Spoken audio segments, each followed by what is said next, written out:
बोलो यीशु क्रिस्त महाराज को हालेलूया। ಇದು ಎರಡನೆಯ ಭಾನುವಾರ, ಹೊಸ ವರ್ಷದ ಎಷ್ಟನೇ ಭಾನುವಾರ? ಎರಡನೆಯ ಭಾನುವಾರ. ಸೃಷ್ಟಿಕರ್ತನಾದ ದೇವರು ಯಾರಿಗೂ ಕೂಡ ಕೊರತೆ ಮಾಡಲಾರ್ದಂಗೆ ಎಲ್ಲರನ್ನ ಸುರಕ್ಷಿತವಾಗಿಟ್ಟಿದ್ದಾನೆ. ಈ ಲೋಕದಲ್ಲಿ 50, 60, 70, 80, 100 ವರ್ಷ ಆಯುಷ್ಯ ಕೊಟ್ಟು ಪ್ರವಾಸಕ್ಕಾಗಿ ದೇವರು ಕಳಿಸಿದ್ದಾನೆ. ಈ ಲೋಕ ಬಹಳ ಚಂದವಾಗಿ ದೇವರು ಸೃಷ್ಟಿ ಮಾಡಿದ್ದಾನೆ. ಅಂದವಾಗಿ ದೇವರು ಈ ಲೋಕವನ್ನು ಸೃಷ್ಟಿ ಮಾಡಿದ್ದಾನೆ. ಅಂದ ಚಂದದ ಲೋಕವನ್ನು ನೋಡಿ ಮೈ ಮರೆತು ಬಿಟ್ಟು ಬಂದಿರುವಂತಹ ಶಾಶ್ವತವಾಗಿರುವ ಲೋಕವನ್ನು ಮರಿತಾರೆ ಎಂದು ತಿಳ್ಕೊಂಡು ಆ ದೇವಾದಿ ದೇವರೇ ಭೂಲೋಕಕ್ಕೆ ನರ ಅವತಾರಿಯಾಗಿ ಬಂದಿದ್ದಾನೆ. ಪ್ರೇರೆ ಎಲ್ಲಿಗಡೆ ನರ ಅವತಾರಿಯಾಗಿ ಬಂದಿರುವಂತಹ ಮಹಾದೇವರು ತಾನು ಬರೋದಕ್ಕಿಂತ ಮುಂಚೆ ಪ್ರಪಂಚದಲ್ಲಿರ್ತಕ್ಕಂಥ ಎಲ್ಲ ಗ್ರಂಥಗಳ ವಿಷಯವನ್ನ ಶಿಷ್ಯರಿಗೆ ತಿಳಿಸಿದ್ದಾರೆ. ಪ್ರೇರೆ ಮುಂದೆ ಬರತಕ್ಕಂಥ ಗ್ರಂಥಗಳು, ಹಿಂದೆ ಬರೆದಿರುವ ಗ್ರಂಥಗಳು, ಎಲ್ಲ ಗ್ರಂಥಗಳ ವಿಚಾರವನ್ನ ಶಿಷ್ಯರಿಗೆ ದೇವರು ತಿಳಿಸಿದರು. ಹಲ್ಲೆಲೂಯ. ಇಲ್ಲಿ ನಾವು 2 ಸಿಂಬಲ್ಗಳನ್ನೆಲ್ಲ ಹಾಕಿದ್ದೀವಿ ಪ್ರೇರೆ. ಅವರು ಹೇಳಿರ್ತಕ್ಕಂಥ ಮಾತುಗಳು. ಇನ್ನ ಒಂದು ಕೂಡ ಇದೆ, ಆದರೆ ಅದನ್ನು ನಾವು ಇದು ಮಾಡಿಲ್ಲ. ಸ್ಪಷ್ಟವಾಗಿ ಪ್ರಪಂಚ ಚರಿತ್ರೆಗಳು, ಗ್ರಂಥಗಳು, ಅನೇಕ ಗ್ರಂಥಗಳಲ್ಲಿ ದೇವರು ನರರೂಪದಲ್ಲಿ ಬರುವಂಥ ವಿಷಯವು ಬರೆಯಲ್ಪಟ್ಟಿದೆ. ಮನುಷ್ಯನು ದೇವರನ್ನ ಭೂಮಿಯಲ್ಲಿ ಮತ್ತು ವಸ್ತುಗಳಲ್ಲಿ ಹುಡುಕ್ತಾ ಇರಬೇಕಾದ್ರೆ, ಮನುಷ್ಯರಲ್ಲಿ ಹುಡುಕ್ತಾ ಇರಬೇಕಾದ್ರೆ ಆ ದೇವಾದಿ ದೇವರು ನಾನು ವಸ್ತುಗಳಲ್ಲಿ ಇರುವಂತಹದ್ದಲ್ಲ, ಭೂಮಿಯೊಳಗೆ ಇರುವಂತಹದ್ದಲ್ಲ, ಯಾವುದೋ ನೀವು ಮಾಡಿಕೊಂಡು ಸೃಷ್ಟಿಯಲ್ಲಿ ನಾನು ವಾಸ ಮಾಡುವುದಲ್ಲ, ಅವೆಲ್ಲವುಗಳು ನಾನೇ ಸೃಷ್ಟಿ ಮಾಡಿದ್ದೀನಲ್ಲ, ಅದರಲ್ಲಿ ನಾನು ಹೇಗೆ ವಾಸ ಮಾಡ್ತೇನೆ? ಅದಕ್ಕಾಗಿ ದೇವರು ನಾನೇ ನಿಮ್ಮ ಮನಸ್ಸಿನೊಳಗ ಈ ಸೃಷ್ಟಿಗೆ ನೀವೇನು ಕೊಟ್ಟಿದ್ದೀರಿ? ಜಾಗ ಕೊಟ್ಟಿದ್ದೀರಿ. ಹೃದಯದಲ್ಲಿ ಈ ಸೃಷ್ಟಿಗೆ ನೀವೇನು ಕೊಟ್ಟಿದ್ದೀರಿ? ಗರ್ಭಗುಡಿ ಮಾಡಿದ್ದೀರಿ. ಈ ಸೃಷ್ಟಿಯು ಅದರ ಆಕಾರವು, ಅಲಂಕಾರವು ನಾಶವಾಗುತ್ತೆ. ಶಾಶ್ವತವಾಗಿರುವಂಥ ಲೋಕಕ್ಕೆ ನಾನು ನಿಮ್ಮನ್ನು ಕರೆದುಕೊಂಡು ಹೋಗುವುದಕ್ಕಾಗಿ, ಮಾರ್ಗವನ್ನು ಮಾಡುವುದಕ್ಕಾಗಿ ನಾನು ಬಂದಿದ್ದೇನೆ. ಹಲ್ಲೆಲೂಯಾ. ಮೊದಲನೇದಾಗಿ ನಿಮ್ಮ ಹೃದಯದಲ್ಲಿ ನನಗೆ ಗರ್ಭಗುಡಿ ಆಗಿರಬೇಕು. ನೀವು ಕಟ್ಟಿದ ಗುಡಿಯಲ್ಲಿ ನಾನು ವಾಸ ಮಾಡಲ್ಲ, ನೀವು ಕಟ್ಟಿದ ಮಂದಿರದಲ್ಲಿ ವಾಸ ಮಾಡಲ್ಲ. ಆಕಾಶವು ನನಗೆ ಸಿಂಹಾಸನ, ಭೂಮಿ ನನಗೆ ಪಾದಪೀಠ. ನನಗೆ ಎಲ್ಲಿ ನೀವು ಮನೆ ಕಟ್ತದೆ? ನಾನು ಕೂತ್ಕೊಂಡ್ರೆ ನಿಂತ್ಕೊಂಡ್ರೆ ಸ್ಥಳ ಹಿಡಿಸುತ್ತೋ? ದೇವರಂತಾನೆ ನಾನು ಕಟ್ಟಿದ ಮನೆಯಲ್ಲಿ ನಾನು ವಾಸ ಮಾಡ್ತೀನಿ. ಆತ ಕಟ್ಟಿದ ಮನೆ ಯಾವುದು? ನೀನು ನಾನು. ಎಲ್ಲಿ ಕಟ್ಟಿದ್ದೆ? ಹಲ್ಲೆಲೂಯಾ. ದೇವರಿಗೆ ಮಹಿಮೆ ಉಂಟಾಗಲಿ, ದೇವರಿಗೆ ಸ್ತೋತ್ರ ಉಂಟಾಗಲಿ. ಅಶುಭವಾಗಿದೆ, ಅಶುದ್ಧವಾಗಿದೆ, ಪವಿತ್ರವಾಗಿ ಆತ ನಮ್ಮನ್ನು ಏನು ಮಾಡಿದ್ದಾನೆ? ಉಂಟು ಮಾಡಿ ಲೋಕ ಕಳಿಸಿದ್ದಾರೆ. ಪ್ರಸಂಗಿ ಗ್ರಂಥದಲ್ಲಿ ನಾವು ನೋಡ್ತಾ ಇದ್ದೀವಿ ಪ್ರಿಯರೇ. ಮನುಷ್ಯರನ್ನ ಆತ ನೀತಿವಂತರನ್ನಾಗಿ, ಸತ್ಯವಂತರನ್ನಾಗಿ ಏನ್ ಮಾಡಿದಾನಂತ? ಸೃಷ್ಟಿ ಮಾಡ್ಯಾನ. ಸತ್ಯ ಅಂದ್ರೆ ಏನ್ರಿ? ಅಸತ್ಯಕ್ಕೆ ಜಾಗ ಇಲ್ಲ, ಅಪವಿತ್ರಕ್ಕೆ ಜಾಗ ಇಲ್ಲ, ನಿಜ. ಹಲ್ಲೆಲೂಯ. ಆದ್ರೆ ಮನುಷ್ಯನಾದರೂ ಏನೆಲ್ಲ ಯುಕ್ತಿಗಳನ್ನ ಮಾಡಿಕೊಂಡಿದ್ದಾನೆ, ಕಲ್ಪನೆಗಳನ್ನ ಮಾಡಿಕೊಂಡಿದ್ದಾನೆ. ಆ ಕಲ್ಪನೆ ಮೂಲಕವಾಗಿ ಕಲ್ಮಶದಿಂದ ಕೂಡಿ ನರಕಕ್ಕೆ ಹೋಗ್ತಾ ಇದ್ದಾನೆ. ದೇವರು ಯಾವತ್ತಿಗೂ ಮನುಷ್ಯರಿಗಾಗಿ ನರಕ ಸೃಷ್ಟಿ ಮಾಡಿಲ್ಲ. ದೇವರು ಸೃಷ್ಟಿ ಮಾಡಿದ ಯಾರಿಗೆ ಸೃಷ್ಟಿ ಮಾಡಿದ್ದಾನೆ ಗೊತ್ತಾ? ಅಪವಾದಿ ದುರಾತ್ಮಗಳಿಗೆ, ದೆವ್ವಗಳಿಗೆ ದೇವರು ನರಕವನ್ನು ಸೃಷ್ಟಿ ಮಾಡಿದ್ದಾನೆ. ಆ ದೆವ್ವಗಳನ್ನ ಪೂಜೆ ಮಾಡಿ ಇವರು ದೆವ್ವದ ಆಕಾರ ಆಗಿ ಆ ದೆವ್ವದ ರಾಜ್ಯದಲ್ಲಿ ದೆವ್ವ ನಾಶವಾಗ್ತಕ್ಕಂಥ ಆ ಅಪವಿತ್ರವಾಗಿರ್ತಕ್ಕಂಥ ಒಂದು ನರಕಕ್ಕೆ ಹೋಗ್ತಾ ಇದ್ದಾರೆ ಪ್ರೇರೆ. ಹಲ್ಲೆಲೂಯಾ. ಮನುಷ್ಯರು ಮಾಡಿದ ಗೊಂಬೆಗೆ ನೀನು ಇಷ್ಟು ಮಾಡಿದ್ರೆ ಮತ್ತೆ ಎಲ್ಲವನ್ನು ಉಂಟು ಮಾಡಿ ಆ ಮಹಾದೇವರಿಗೆ ಇನ್ನೆಷ್ಟು ಶಕ್ತಿ ಇರಬೇಡ. ಇವು ಮುಂದಿದ್ರೆ ಮಾತಾಡಲ್ಲ, ಮಾತಾಡ್ತಾವ. ಇಲ್ಲೇನ ನೋಡ್ರಿ ನೀವು, ನಾನು ಬಹಳ ಗುಡಿ ಸುತ್ತೀನಿ ಪ್ರಿಯರೇ, ಒಬ್ಬರು ಮಾತಾಡಿಲ್ಲ. ನಿಮ್ಗೆ ಯಾರಾದ್ರೂ ಮಾತಾಡ್ರಿ ಅಂತೇಳಿ ಕುಣಿದು ಕೆಕ್ಕೆ ಹೊಡೆದು ಅದು ಹೇಳಿಕೆ ಇದು ಹೇಳಿಕೆ ಏನೇನೋ ಹೇಳ್ತಾರೆ ಪ್ರಿಯರೇ. ಅವರು ಮಾಡುವ ಕೆಲವೊಂದು ವ್ಯಕ್ತಿಗತವಾಗಿ ಅಪವಿತ್ರವಾದ ಕಾರ್ಯಗಳು. ದೇವಲೋಕದಲ್ಲಿ ಜಾಗ ಸಿಗಬೇಕಾದ್ರೆ, ಸ್ವರ್ಗದಲ್ಲಿ ಜಾಗ ಸಿಗಬೇಕಾದ್ರೆ ಸತ್ತವರಿಗೆಲ್ಲ ಸಿಗಲ್ಲ. ಸತ್ತವರನ್ನ ಸುಡುಗಾಡಿಯಲ್ಲಿ ಶರೀರವು ಹಾಕಲ್ಪಡುತ್ತೆ. ಅವರ ಆತ್ಮ ಈ ಲೋಕದಲ್ಲಿರುವಾಗ ಯಾವುದನ್ನು ಇಷ್ಟಪಟ್ಟು, ಯಾವುದನ್ನ ಒಲಿಸಿಕೊಂಡು, ಯಾವುದಕ್ಕೆ ಹಾಳಾಗಿರುತ್ತೋ, ಯಾವುದಕ್ಕಾಗಿ ದೇವರು ನಾಶ ಮಾಡತಕ್ಕಂಥ ಒಂದು ಲೋಕ ಅಥವಾ ನರಕನ ಸೃಷ್ಟಿ ಮಾಡಿದನೋ, ಈ ಮನುಷ್ಯನು ಕೂಡ ತಾನೇ ಆಗಿಕೊಂಡು ಅಲ್ಲಿ ಹೋಗ್ತಾನೆ ವಿನಃ ದೇವರು ಯಾರು ನಾಶವಾಗೋದು ಅದನಿಗೆ ಇಷ್ಟ ಇಲ್ಲ. ಎಲ್ರು ಗಟ್ಟಿ ತಂದ್ರೆ ಹಲ್ಲೆಲೂಯ. ದೇವರಿಗೆ ಮಹಿಮೆ ಉಂಟಾಗಲಿ, ದೇವರಿಗೆ ಸ್ತೋತ್ರ ಉಂಟಾಗಲಿ. ನಮಗೇನಂದ್ರೆ 7 ಬಂದ್ಬಿಟ್ಟಿವಪ್ಪ, ನಮ್ಗೆ ಕೆಲಸ ಆಗಲಿಲ್ಲ. ಈ 8 ಬಂದಿವಪ್ಪ, ಕೆಲಸ ಆಗಲಿಲ್ಲ. ಎಷ್ಟೋ ವಾರಗಳು ಎಲ್ಲೆಲ್ಲಿ ಏನೇನು ಮಾಡಿ ನೀನು ಅವೆಲ್ಲ ಕೊಳಕು ಉಳುಕಲ್ಲಿನ ಒಳಗೆ ತುಂಬಿದ್ದ, ಅವೆಲ್ಲ ಒಳಗೆ ಇದಾವೆ, ಇನ್ನು ಅವ್ರು ತೆಗೆದಾಕಿಲ್ಲ. ಮನಸ್ಸು ಆ ಕಡೆ ಇಳಿತಿತ್ತು. ಯಾಕೆ ಗೊತ್ತಾ? ಪ್ರಪಂಚ ತುಂಬ ಅವೇ ತುಂಬ್ಯಾವ. ಸತ್ಯ ಇಲ್ಲ ಪ್ರಿಯರೇ. ಧರ್ಮ ಅಂದ್ರೆ ಏನು? ಪಾಪ ಮಾಡಲಾರ್ದಿರೋದೇ ಧರ್ಮ. ಇದನ್ನು ತಿಳಿಸಲಾರ್ದ ಇದ್ರೆ ಅದು ಕರ್ಮ. ಧರ್ಮ ಅಂದ್ರೆ ಏನ್ರೆ? ಮಾನವರಿಗೆ ಒಂದೇ ಧರ್ಮ ಇರೋದು. ಧರ್ಮ ಅಂದ್ರೆ ಏನು? ಪಾಪ ಮಾಡಲಾರ್ದ ದಿವಸದ ಧರ್ಮ. ಹಲ್ಲೆಲೂಯ. ಸೃಷ್ಟಿಕರ್ತನಾದ ದೇವರು ಆತ ಬಹಳ ಕನಿಕರ ಸ್ವರೂಪಿ, ಬಹಳ ಸಹಾಯವಂತ. ಹಲ್ಲೆಲೂಯ. ದೇವರಿಗೆ ಮಹಿಮೆ ಉಂಟಾಗಲಿ, ದೇವರಿಗೆ ಸ್ತೋತ್ರ ಉಂಟಾಗಲಿ. ಸಮುದ್ರವನ್ನೇ ಏಕಕಾಲದಲ್ಲಿ ಉಕ್ಕುವಂತೆ ಮಾಡುವಾತ, ಎಲ್ಲಿ ಬಿಟ್ಟಿದ್ದು ವರ್ಷ ಒಣಗುವಂತೆ ಮಾಡುವಾತ. ಬಯಸೋಣ. ದೇವರಿಗೆ ಮಹಿಮೆ ಉಂಟಾಗಲಿ, ದೇವರಿಗೆ ಸ್ತೋತ್ರ ಉಂಟಾಗಲಿ. ಮೇಲೆ ಕಲ್ಲಾಕಿದ್ರೆ ಯಾರ ತಲೆ ಮೇಲೆ ಬೀಳುತ್ತಾರೆ? ಮೇಲಕ್ಕೆ ಕಲ್ಲಾಕಿದ್ರೆ ಯಾರ ತಲೆ ಮೇಲೆ ಬೀಳುತ್ತೆ? ನನ್ನ ತಲೆ ಮೇಲೆ. ಹೌದಾ? ಬಗಲಾಗಿದ್ದವ್ರು ಕಲ್ಲಾಕಿದ್ರೆ ಅವರಿಗೆ ಬೀಳ್ತದೆ, ಅವ್ರು ಸುಮ್ಮನೆ ಇರಂಗಿಲ್ಲ, ಅವರು ನಿಮ್ಗೆ ಹಾಕ್ತಾರೆ. ಮೇಲಕ್ಕೆ ಕಲ್ಲಾಕಿದ್ರೆ ನಮ್ಮ ತಲೆ ಮೇಲೆ ಬೀಳುತ್ತೆ. ಅದಕ್ಕೋಸ್ಕರವಾಗಿ ಪ್ರಿಯವಾದವರೇ, ನಾವು ಮೇಲಕ್ಕೆ ಏನ್ ಮಾಡಬಾರ್ದ? ಮೇಲಕ್ಕೆ ಬಹಳ ಹೊತ್ತು ನೋಡಕ್ಕಾಗತ್ತ? ಆಗಲ್ಲ.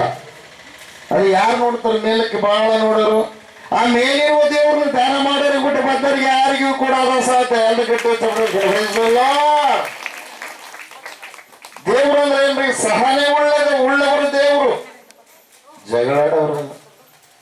ದೇವರು ಜಗಳನೇ ಆಡಲ್ಲ. ಒಂದು ವೇಳೆ ನಿನಗೇನಾದ್ರೂ ಶಿಕ್ಷೆ ಆಗಿದೆ, ಹೌದಪ್ಪ ಬಹಳ ವಿರೋಧ ವ್ಯಕ್ತಪಡಿಸ್ತದೆ, ಅದಕ್ಕಾಗಿ ನನಗೆ ಹಿಂಗಾಯ್ತು, ತಪ್ಪು ನಿನ್ನ ಪಾಪನೇ, ನಿನ್ನ ಕಟ್ಟಿ ಹಾಕಿದೆ ನಿನ್ನ ಪಾಪನೇ, ನೀನು ಮಾಡಿದ ತಪ್ಪೇ, ನೀನು ಮಾಡಿದ ಶಿಕ್ಷೆ ಒಳಪಡಿಸಿದೆ. ಆದ್ರೂ ದೇವರ ಕನಿಕರ ಸ್ವರೂಪ. ಯಾಕೆ ಗೊತ್ತಾ? ಉಳಿಸಿ ಕಾಪಾಡಿ. ಇನ್ನೊಂದು ದಿವಸ ಆದರೂ ನನ್ನನ್ನು ತಿಳ್ಕೊಂತ ನೀನು ಅಂತ ಎಲ್ಲಿ ಗಟ್ಟಿದ್ದ ಬಗ್ಗೆ ಹಲ್ಲೆಲೂಯ. ದೇವರಿಗೆ ಮಹಿಮೆ ಉಂಟಾಗಲಿ. ದೇವರ ಎರಡನೇ ಬರುವಿಕೆ ಸಿದ್ಧವಾಗಿ ನಾವು ನಿಲ್ಲಬೇಕು. ಯಾರು ಸಿದ್ಧವಾಗಿಲ್ಲೋ ಅವರೆಲ್ಲರಿಗೆ 7 ವರ್ಷ ಮಹಾ ಸಂಕಟ ಕಾಲ ಪ್ರಿಯರೇ. ಯಾವ ಡಾಕ್ಟರ್ ಗುಣಪಡಿಸಲಿ. ಯಾಕೆ ಗೊತ್ತಾ? ಡಾಕ್ಟರ್ಗೆ ಕಡಿತೇವೆ, ಮಿಡಿತೆ ತರ ಇರ್ತವೆ, ಚೋಳಿನ ಕೊಂಡಿ ಅವಕ್ಕೆ ಕೊಡಲ್ಪಡುತ್ತೆ. ಪ್ರಿಯವಾದವರೇ, ಎಲ್ಲ ಪ್ರಪಂಚ ತುಂಬ ತುಂಬಿಕೊಂತವೆ ಪ್ರಿಯರೇ. ಅವರನ್ನು ನಾಶ ಮಾಡೋ ಔಷಧನೇ ಇಲ್ಲ. ಯಾಕೆ ಗೊತ್ತಾ? ದೇವರೇ ಅವುಗಳನ್ನ ಏನ್ ಮಾಡಿದಾನೆ? ಕಳಿಸ್ತಾನೆ ಪ್ರಿಯರೇ. 7 ವರ್ಷ ಮಹಾ ಸಂಕಟ ಕಾಲ. ಪ್ರಪಂಚವೆಲ್ಲ ಗಲಿಬಿಲಿಗೆ ತುತ್ತಾಗುತ್ತೆ. ಅದಕ್ಕಿಂತ ಮುಂಚೆ ಒಂದು ತುತ್ತೂರಿ ಧ್ವನಿ ಓದಲ್ಪಡುತ್ತೆ. ಇವತ್ತು ಇಲ್ಲಿ ಆರಾಧನೆ ಮಾಡಿರ್ತಕ್ಕಂಥ ನೀವು, ಈ ಆರಾಧನೆ ಪರಲೋಕದಲ್ಲೇ ನಡೆಯುತ್ತೆ ಪ್ರಿಯರೇ. ಎಲ್ಲ ಗಟ್ಟಿ ತೋರಿಸೋಣ. ಅಲ್ಲೆಲ್ಲೂಯ್ಯ. ಆಕಾಶದಲ್ಲಿ ತೆಂಗಿನ ಗಿಡ ಯಾರಾದ್ರೂ ಬೆಳೆಸ್ಯಾರ? ನಿಂಬೆ ಗಿಡ ಯಾರಾದ್ರೂ ಬೆಳೆಸ್ಯಾರ? ಮತ್ತೆ ಆ ಲೋಕದಲ್ಲಿ ಅದೇ ಅವಶ್ಯಕತೆ ಇಲ್ಲ. ಎಲ್ಲ ಗಟ್ಟಿ ತೋರಿಸೋಣ. ಅವೆಲ್ಲ ನಮ್ಗೆ ಈ ಲೋಕದಲ್ಲಿ ಬೇಕು, ಈ ಲೋಕದಲ್ಲಿ ಆರೋಗ್ಯಕ್ಕೆ ಒಳ್ಳೇದು, ಅದಕ್ಕಾಗಿ ತಿಂಬಕ್ಕಾಗಿ ಕೊಟ್ಟಾನ ಹೊರತು. ಹಲ್ಲೆಲೂಯಾ. ದೇವರಿಗೆ ಮಹಿಮುಂಟಾಗಲಿ. ಬೇರೆ ಯಾವುದಕ್ಕಲ್ಲ ಪ್ರಿಯರೇ. ದೇವರಿಗೆ ಮಹಿಮುಂಟಾಗಲಿ, ದೇವರಿಗೆ ಸ್ತೋತ್ರ ಉಂಟಾಗಲಿ. ಆಮೇಲೆ ಪರಲೋಕ ರಾಜ್ಯಕ್ಕೆ ಹೋಗ್ಬೇಕಾದ್ರೆ ಪಾಪವನ್ನು ಇಲ್ಲೇ ಮಾಡಿದ ಪಾಪ ಇಲ್ಲೇ ಕಳ್ಕೋಬೇಕು. ಹಲ್ಲೆಲೂಯಾ. ಶರೀರದ ಒಂದು ಕೊಳೆ ನೀರಿನಿಂದ ಶುದ್ಧಿ ಆಗ್ಬೋದು, ಮತ್ತೆ ಆತ್ಮದ ಕೊಳೆ ಎಲ್ಲಿ ಶುದ್ಧಿ ಆಗುತ್ತಾರೆ? ಇಲ್ಲ. ಹಲ್ಲೆಲೂಯಾ. ಒಬ್ಬ ಮನುಷ್ಯ ಚಲೋ ಇರ್ತಾನೆ, ಚಲೋ ನಡ್ಕೊಂತಾನೆ, ಚಲೋ ಮಾತಾಡ್ತಾನೆ, ಆದ್ರೆ ಅವನು ಮನುಷ್ಯನೊಳಗೆ ಕೆಟ್ಟ ಬುದ್ಧಿದ್ದು ಯಾರಿಗಾದ್ರೂ ಗೊತ್ತಾಗುತ್ತಾ? ಇಲ್ಲ. ಕಳ್ಳತನ ಮಾಡೋ ಯಾರಿಗೇನು ಗೊತ್ತಾಗಲ್ಲ. ಯಾವಾಗ ಗೊತ್ತಾಗುತ್ತೆ? ಕಳ್ಳತನ ಮಾಡಿದ್ದ ಹೊರಗೆ ಬಿದ್ದ ಮೇಲೆ ಗೊತ್ತಾಗುತ್ತಾ? Praise the Lord. ಈ ಕಡೆ ನೀವು ನೋಡ್ಬೇಕು. ನೀವು ನಿಮ್ಮ ಮಕ್ಕಳ ಕಡೆ ನೋಡ್ಬೇಡ್ರಿ, ಈ ಕಡೆ ನೋಡ್ರಿ. ಸ್ವಲ್ಪ ವಾಕ್ಯವನ್ನು ಕೇಳ್ರಿ ಚೆನ್ನಾಗಿ. ವಾಕ್ಯವೇ ಏನು? ಆದಿಯಲ್ಲಿ ವಾಕ್ಯವಿತ್ತು, ವಾಕ್ಯವು ದೇವರ ಬಳಿಯಲ್ಲಿತ್ತು, ವಾಕ್ಯವೇ ದೇವರಾಗಿತ್ತು, ವಾಕ್ಯವೋ ಬ್ರಹ್ಮ, ಶಬ್ದವೋ ಬ್ರಹ್ಮ. ಹಿಂದೂ ಧರ್ಮಶಾಸ್ತ್ರದಲ್ಲಿ. ಆಮೇಲೆ ಕುರಾನ್ನಲ್ಲಿ ಕೂಡ ವಾಕ್ಯ ಸ್ವರೂಪದ ವಾಕ್ಯದ ಮೂಲಕವಾಗಿ ಪ್ರಪಂಚ ಉಂಟಾಯಿತಂತ ಬರೆಯಲ್ಪಟ್ಟಿದೆ. ನೀನು ಯಾಕ್ರಂತ ಮತ್ತಾಗ ಆತ ಸೃಷ್ಟಿಕರ್ತ. ಎಲ್ಲ ಗಟ್ಟಿದೆ. ಹಲ್ಲೆಲೂಯಾ. ದೇವರಿಗೆ ಮಹಿಮುಂಟಾಗಲಿ. ಯುಗ ಯುಗಗಳ ಆಯುಷ್ಯ ಪಾಪ ವಿಮೋಚನೆ ದೀಕ್ಷಸನ್ನ ಮಾಡಿಸಿಕೊಂಡವರಿಗೆ ಸಿಗುವಂತ ಮಹಾಭಾಗ್ಯ, ನೀತಿವಂತನಾಗಿ ಲೋಕದಲ್ಲಿ ಜೀವಿಸಿದವರಿಗೆ ಸಿಗುವಂತ ಮಹಾಭಾಗ್ಯ. Price the lord. ಯಾರು ಯೇಸಪ್ಪನ ನಂಬುತ್ತಾರೋ, ಯೇಸಪ್ಪನ ರಕ್ಷಕರು ನಂಬುತ್ತಾರೋ ಅವ್ರು ರಕ್ಷಿಸಲ್ಪಡ್ತಾರ ಪ್ರಿಯರೇ. Praise the Lord. ದೇವರಿಗೆ ಮಹಿಮುಂಟಾಗಲಿ, ದೇವರಿಗೆ ಸ್ತೋತ್ರ ಉಂಟಾಗಲಿ. ಪ್ರಿಯವಾದವರೇ, ಎರಡನೇ ಬರುವಿಕೆ ದೇವರು ಮತ್ತೆ ಬರ್ತಾರೆ. ಇರೋದಕ್ಕೆ ಏನ್ ಮಾಡ್ತಾರೆ? ಬರ್ತಾರೆ ಪ್ರಿಯರೇ. ಹಲ್ಲೆಲೂಯಾ. ಪ್ರತಿನಿತ್ಯ ನೀವು ಎಷ್ಟು ಸಲ ಪ್ರಾರ್ಥನೆ ಮಾಡ್ತೀರಿ? ಮುಂಜಾನೆ ಪ್ರಾರ್ಥನೆ ಮಾಡೋರು ಕೈ ಎತ್ತ. ನಾನು ಮುಂಜಾನೆ ಪ್ರಾರ್ಥನೆ ಮಾಡ್ತೀನಿ ಅಂಬೋದು ಸುಮ್ಮನೆ ಕೈ ಎತ್ತಬೇಡ್ರಿ.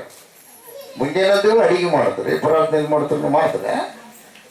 ಮಾಡ್ತೀವಿ ಮುಂಜಾನೆ ಅಂತ ಹೇಳೋದವ್ರು ಕೈ ಎತ್ತು. ಹೌದಾ? ಹಲ್ಲೆಲೂಯಾ. ರಾತ್ರಿ ಮಳೆ ಟೈಮ್ನಾಗ ಮಾಡ್ಸ್ಕೊಂಬರ್ ಕೈ ಎತ್ತು. ಹಲ್ಲೆಲೂಯಾ. Praise the Lord. ಮಧ್ಯಾಹ್ನ ಮಾಡ್ತೀವಿ ಒಬ್ಬರು ಕೈ ಎತ್ತು. ಯಾರೋ ಒಬ್ರು ಕೈ ಎತ್ತಾರ, ಇಬ್ರು ಮೂವರು ಮಧ್ಯಾಹ್ನ ಮಾಡ್ತಾರೆ. ಹಲ್ಲೆಲೂಯಾ. ದೇವರು ನಿಮ್ಮನ್ನು ಆಶೀರ್ವದಿಸ್ತಾರೆ. ದೇವರಿಗೆ ಮಹಿಮುಂಟಾಗಲಿ, ದೇವರಿಗೆ ಸ್ತೋತ್ರ ಉಂಟಾಗಲಿ. ಬೋಲೋ ಯೇಸು ಕ್ರಿಸ್ತ ಮಹಾರಾಜ ಕೂರ್ಚಿ. ಪ್ರಾರ್ಥನೆ ದೇವರಲ್ಲಿಗೆ ನಮ್ಮನ್ನು ಒಯ್ಯುತ್ತೆ. ಆರಾಧನೆ ದೇವರನ್ನೇ ಕರ್ಕೊಂಡು ಬರುತ್ತೆ ಭೂಮಿಗೆ. ಎಲ್ಲ ಗಟ್ಟಿ ತೋರಿಸ್ತೀನಿ. ಆರಾಧನೆಗೆ ದೇವ್ರು ಏನ್ ಮಾಡ್ತಾರೆ? ಅವರು ಮೈ ಮರೆತು ಬಂದ್ಬಿಡ್ತಾರೆ ಭೂಲೋಕಕ್ಕೆ. ಆರಾಧನೆ ಎಲ್ಲಿ ಮಾಡ್ತಾರೆ? ಆ ಸ್ಥಳಕ್ಕೆ. ಎಲ್ಲ ಗಟ್ಟಿ ತೋರಿಸ್ತೀನಿ. ರಾಜನ ಕುಡಿದು ಭಜನೆ ಮಾಡಿದ್ರಿಲ್ಲ, ಅಲ್ಲಿ ಬರಂಗಿಲ್ಲ, ದೇವ್ರು ಬರಂಗಿಲ್ಲ, ದೇವುಗಳೇ ಬರೋದು. ಯಾಕೆ ಗೊತ್ತಾ? ಕುಡಿಯೋದಲ್ಲ ದೇವುಗಳು ಸೃಷ್ಟಿ ಮಾಡ್ಯಾವ, ದೇವರಲ್ಲ. ಯಾಕೆ ಗೊತ್ತಾ? ಕುಡಿದ ಕಳ್ತನ ಮಾಡೋದು, ಕುಡಿದ ಕೊಲೆ ಮಾಡೋದು, ಕುಡಿದ ಅಕ್ಕ ತಂಗಿರಂಬ ಭಾವನೆಯಿಂದ ಮಾತಾಡೋದು, ಕುಡಿದ ಮತ್ತಿನೊಳಗನೆ ಏನು ಬೇಕಾದ ಮಾಡ್ತಾರ ಪ್ರಿಯರೇ. ಹಲ್ಲೆಲೂಯಾ. ಅದಕ್ಕೆ ಸಾಕ್ಷಿ ಪುರಾಣಗಳಿವೆ. ಕುಡಿದು ಏನೇನು ಮಾಡ್ಯಾರಂತ. ಸೋಮರಸ ಕುಡಿದು ಅನೇಕ ವಿಧದಲ್ಲಿ ಏನ್ ಮಾಡಿದ್ದಾರೆ? ನಾಶವಾಗಿದ್ದಾರೆ. ಹಲ್ಲೆಲೂಯಾ. ದೇವರಿಗೆ ಮಹಿಮುಂಟಾಗಲಿ, ದೇವರಿಗೆ ಸ್ತೋತ್ರ ಉಂಟಾಗಲಿ. ಬೋಲೋ ಯೇಸು ಕ್ರಿಸ್ತ ಮಹಾರಾಜಗೂ ಜೈ. ಆಮೆನ್. 18 ಪುರಾಣದಲ್ಲಿ ಸಿಗಲಿಲ್ಲ ಮುತ್ತು ಕಂಡೇ ನಮ್ಮ ನಾನಂದು ಮುತ್ತು ಕಂಡೇ ನಮ್ಮ ನಾನಂದು ಆರು ಶಾಸ್ತ್ರದಲ್ಲಿ ದೊರೆಯಲಿಲ್ಲ ಮೂತು, ಆರು ಶಾಸ್ತ್ರದಲ್ಲಿ ದೊರೆಯಲಿಲ್ಲ ಮೂತು, 18 ಪುರಾಣದಲ್ಲಿ ಸಿಗಲಿಲ್ಲ ಮೂತು, ಮುತ್ತು ಕಂಡೇ ನಮ್ಮ ನಾನಂದು ಮೂತು, ಮುತ್ತು ಕಂಡೇ ನಮ್ಮ ನಾನಂದು ಮೂತು. ಆ ಮುತ್ತು ವೇದಗಳಲ್ಲಿ ಮಾತ್ರ ಒದಗಿಸಲ್ಪಟ್ಟಿದೆ. ವೇದಗಳಲ್ಲಿ ಉದಗಿದ ಮೂತು, ವೇದಗಳಲ್ಲಿ ಉದಗಿದ ಮೂತು, ಮೊದಲ ಬೆಳೆಸಿದ ಭಾಗ್ಯದ ಮೂತು, ಮೊದಲ ಬೆಳೆಸಿದ ಮಾರ್ಮದ ಮೂತು, ಮುತ್ತು ಕಂಡೇ ನಮ್ಮ ಆನಂದ ಮೂತು, ಮುತ್ತು ಕಂಡೇ ನಮ್ಮ ಆನಂದ ಮೂತು, ಮುತ್ತು ಕಂಡೇ ನಮ್ಮ ಆನಂದ ಮೂತು, ಮುತ್ತು ಕಂಡೇ ನಮ್ಮ ಆನಂದ ಮೂತು. ಹಲ್ಲೆಲೂಯಾ. ಆ ಮುತ್ತು ವೇದಗಳಲ್ಲಿದೆ. ಪ್ರಥಮವಾಗಿ ನಮ್ಮ ಭಾರತ ದೇಶದಲ್ಲಿ ವೇದಗಳೇ ಉಂಟಾಗಿದ್ದು. ಬ್ರಹ್ಮ ವಿಷ್ಣು ಮಹೇಶ್ವರ ಹುಟ್ಟೋದಕ್ಕಿಂತ ಮುಂಚೆ ಬ್ರಹ್ಮ ಸೃಷ್ಟಿ ಮಾಡಂತಂದ್ರೆ ವೇದಗಳು ಎಲ್ಲಿದಾವ ಅಂತ ಕೇಳ್ತಾನೆ. ಅವಾಗ ವೇದಗಳನ್ನ ನೀರಿನ ಕೆಳಗೆ ಬಚ್ಚಿ, ಪುರಾಣ ಇದು, ಹಲ್ಲೆಲೂಯಾ. ನೀರಿನ ಕೆಳಗೆ ಬಚ್ಚಿಟ್ಟಿದ್ರೆ ಮತ್ಸ್ಯಾವತಾರವಾಗಿ ಹೋಗಿ ಆ ವೇದಗಳನ್ನ ತೆಗೆದುಕೊಂಡು ಬಂದು ಕೊಟ್ಟಾಗ ಸೃಷ್ಟಿ ಮಾಡ್ತಾನೆ. ಅಂದ್ರೆ ಮೊದಲೇ ಇದ್ರಲ್ಲ, ಮೊದಲೇ ವೇದಗಳು ಬರೆಯಲ್ಪಟ್ಟಿದ್ವಲ್ಲ, ಮತ್ತೆ ಅವಾಗ ಯಾರು ಸೃಷ್ಟಿಯಾಗಿದ್ರು? ಪ್ರಶ್ನೆ ಮಾಡ್ತಾ ಹೋದ್ರೆ ಪ್ರಶ್ನೆಯಾಗಿ ಉಳಿತದೆ, ಅದರ ಉತ್ತರ ಸಿಗಲ್ಲ. ಎಲ್ಲೆಡೆ ಸರ್ವ ಸೃಷ್ಟಿಕರ್ತನಾದ ದೇವರು ಹೇಳ್ತಾ ಇದ್ದಾರೆ, ಭೂಮಿಯನ್ನು ಆಕಾಶವನ್ನ ಸೂರ್ಯಚಂದ್ರ ನಕ್ಷತ್ರಗಳನ್ನ ಉಂಟು ಮಾಡಿದ ದೇವರು ನಾನೇ. ಹಲ್ಲೆಲೂಯಾ. ಆತನೇ ಸೃಷ್ಟಿಕರ್ತ. ಅದಕ್ಕಾಗಿ ಇವರೆಲ್ಲ ದೇವತೆಗಳು, ಇವರೆಲ್ಲ ದೇವರುಗಳೆಲ್ಲ ಹೇಳ್ತಾರೆ ಅಹೋ ಬ್ರಹ್ಮ ಅಂತ. ಯಾರೇ? ಅಹೋ ಬ್ರಹ್ಮ. ಆ ಬ್ರಹ್ಮನೇ ನಮ್ಮಪ್ಪ ಯೇಸಪ್ಪ. ಒಳಗಡೆ ಕಣ್ಣಲ್ಲದ ಕುರುಡನನ್ನು ನೋಡಿ, ಹುಟ್ಟಿದರೆ ಕಣ್ಣಲ್ಲದ ಕುರುಡನನ್ನು ನೋಡಿ ಅವನ್ನ ಕರೆದು ಕಣ್ಣುಗಳನ್ನ ಸೃಷ್ಟಿ ಮಾಡಿ ಹೊಸ ಬದುಕು, ಹೊಸ ಜೀವನ ಕೊಟ್ಟ ಮಹಾದೇವರ.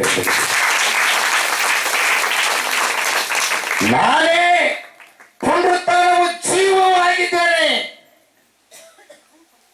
ಅಂತೇಳಿ, ಪ್ರಿಯವಾದವರೇ,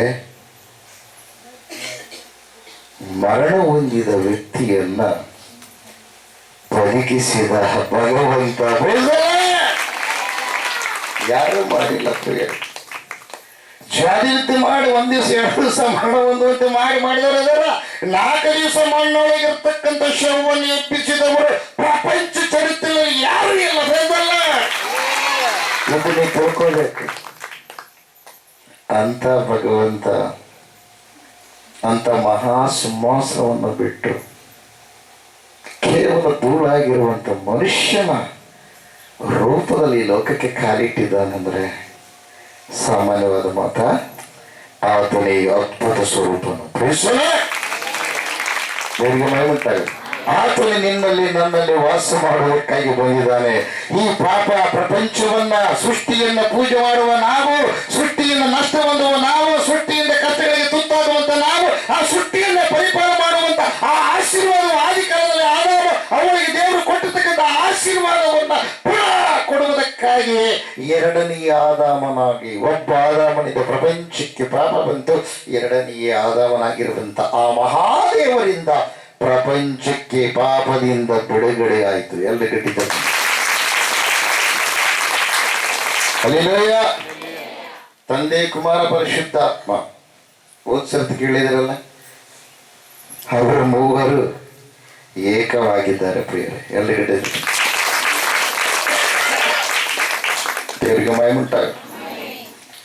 ಅವರು ನಿನ್ನೊಳಗೆ ಬಂದ್ರೆ, ಯೇಸಪ್ಪ ನಿಜವಾದ ದೇವರಂತ ನೀನು ನಂಬಿದ್ರೆ, ಸತ್ಯ ಅಂದ್ರೆ ನೀತಿ ನಿನ್ನೊಳಗೆ ಪ್ರವೇಶ ಮಾಡುತ್ತೆ. ಆ ನೀತಿ ದೇವರು, ದೇವರಲ್ಲಿ ಅನೀತಿ ಎಲ್ಲವೂ ಇಲ್ಲ. ಎಲ್ಲ ಗಟ್ಟಿದ್ರು. ದೇವ್ರ ಕಾಯಿ ಕುರಿ ಹಣ್ಣು ಕೋಣ ಎತ್ತು ಇವು ಕೇಳ್ತಾನ ಬರೀ ಕೇಳ್ತಾನ. ನಮ್ಮ ಪಾಪ ಪರಿಹಾರ ಮಾಡೋದಕ್ಕಾಗಿ ಪಾಪ ಬಿಡುಗಡೆ ಆಗಲ್ಲ ತಿಳ್ಕೊಂಡು ನಾವೇ ಕೊಡ್ತೀವಿ ವಿನಃ ಅದು ಹಸಿವಾಗತ್ತ ಅದೀಗ ಅದನ್ನ ಹಸಿವೆ ತೀರಿಸೋ ಶಕ್ತಿ ನಮಗೆ ಐತ ಹುಚ್ಚ ಕಲ್ಪನೆ. ಅಲ್ಲಿಲ್ಲಯ್ಯ ಮಹಾಜ್ಞಾನಿ ದೊಡ್ಡ ಜ್ಞಾನಿ ದೊಡ್ಡ ವಿದ್ಯಾವಂತ ದೊಡ್ಡ ಶಾಸ್ತ್ರದ ದೊಡ್ಡ ಚರಣೀಯನಾಗಿರಬಹುದು, ಆದರೆ ಆ ಭಗವಂತನ ಸೃಷ್ಟಿ ಮಾಡೋ ಶಕ್ತಿ ನಿನಗಿದೆಯಾ? ಇದ್ನಪ್ಪ ಅಂದ್ರೆ ನೀನೇ ದೊಡ್ಡ ಭಗವಂತ. ಆ ಭಗವಂತ ಯಾಕೆ ಮಾಡ್ಬೇಕು? ನೀನೇ ಬದಲಾಗಿದೀಯ. ಇದು ಒಂದು ಪ್ರತಿಯೊಬ್ಬ ಮನುಷ್ಯನ ತಿಳ್ಕೋಬೇಕು. ಯಾಕೆ ಗೊತ್ತಾ? ಸೃಷ್ಟಿಕರ್ತನೇ ಏಕದೇವರು. ಹಲ್ಲೆಲೂಯಾ. ದೇವರಿಗೆ ಮಹಿಮುಂಟಾಗಲಿ. ಆತನ ಉಂಟು ಮಾಡೋ ಶಕ್ತಿ ಆ ಮಾನವನಿಗಿಲ್ಲ. ಹಲ್ಲೆಲೂಯಾ. ನಿನ್ನ ಮಕ್ಕಳಿಗೆ ನಿನ್ನ ಮಗನ ಕರೆದ ಕಲ್ಲು ಅಂದ್ರೆ ಗೊಂಬೆ ಅಂದ್ರೆ ಸಿಟ್ಟು ಬರುತ್ತಾ ಇಲ್ಲ? ನಿನ್ನ ಮಕ್ಕಳಿಗೆ ಕೋತಿ ಮಕ್ಕ ಇಟ್ಟನಪ್ಪ ಅಂದ್ರೆ ಕೋತಿ ಮಕ್ಕದ ಮಗ ಹುಟ್ಟಿದ್ನಪ್ಪ, ಹುಟ್ಲಾರ್ದ್ರೆ ಬೇಸಿತ್ರಿ ಏನು ಮಾಡ್ಬೇಕು? ನಿನಗೆ ಬಾಲ ಐತೆ, ಮಕ್ಕ ನೋಡಿದ್ರೆ ಹಿಂಗೆ ಐತೆ, ನಡ್ಕೊಂಡಿಯಲ್ಲ ಬರ್ತಾರಾತ್ರಿ ಹೋಗಿ ಅದಕ್ಕಾಗಿ ಅಂತ ಹೊಟ್ಟೆನ ದೇವ್ರನ್ನ ಕೋತಿ ಅಂದ್ರೆ ಮಗನ್ನೇ ಕೋತಿ ಅಂದಪ್ಪ ಅಂದ್ರೆ ಅಬ್ಬಾಬ ಬಾಯಿಗೆ ಬಂದಂಗೆ ಬೈತಾನ ಇಲ್ಲ. ಹೆಚ್ಚು ಕಡೆ ವಯಸ್ಸಿ ಬಂದ್ರೆ ಹೊಡಿತಾನ ಪ್ರಿಯವೇ. ಆ ದೇವ್ರನ್ನ ಕೋತಿ ಅಂದ್ರೆ ಕೋತಿ ಎಂಬುದೇನು ಕೋತಿ ಆಕಾರ ಮಾಡಿ ನಾವು ಪೂಜೆ ಮಾಡಿ ಎಲ್ಲ ಒಂದೇ. ಎಲ್ಲ ಒಂದೇ ಇಲ್ಲಪ್ಪ. ಏನದ ಅವ್ರಂತಾರೆ ತೀರ್ಥ. ಮತ್ತೆ ಬರೋ ತೀರ್ಥ ಕುಡಿದ್ರೆ ಅಷ್ಟೇ. ಹೋಗಿ ಶೇಂದಿ ಅಂಗಡಿಗೆ ಹೋಗಿ ನೀನು ಕುಡಿಯೋದು ಅಷ್ಟೇ. ಅಲ್ಲಿ ತಗೊಂಡೋಗಿರ್ತಾರ. ಅದು ಇಲ್ಲ ಗುರುವಿನಿಂದ ಬಂದಿರ್ತಾರೆ. ಗುರುವಿನಿಂದ ಬಂದ್ರೆ ಮತ್ತೆ ಕಡಿಮೆ ಆಗ್ತಾನ ಅದಕ್ಕೆ. ಅರ್ಥ ಮಾಡ್ಕೀರ ಪ್ರಿಯವಾದವರ, ತಪ್ಪೇ ಪರಿಶುದ್ಧರಾಗಿ ಜೀವಿಸ್ಬೇಕು. ಪರಲೋಕ ಸಿಗ್ಬೇಕು, ದೇವಲೋಕ ಸಿಗ್ಬೇಕಂದ್ರೆ ಪರಿಶುದ್ಧತೆ ಬಹಳ ಪ್ರಾಮುಖ್ಯ. ಎಲ್ಲ ಕಡೆ ಇಷ್ಟಪಡಬಹುದು. ವಿಶ್ವದಲ್ಲಿ ಪರಿಶುದ್ಧಾತ್ಮನ ಬಲದಿಂದ ದಿನಕರ್ ಪ್ರಸಾದ್ ಅವರು ನಿಮ್ಮ ಸೇರ ಮಾತಾಡ್ತಾರೆ. ಎಲ್ಲ ಗಟ್ಟಿ ಇಷ್ಟಪಡೋದು ಅವರ ಮಾತಾಡ್ತಾರೆ.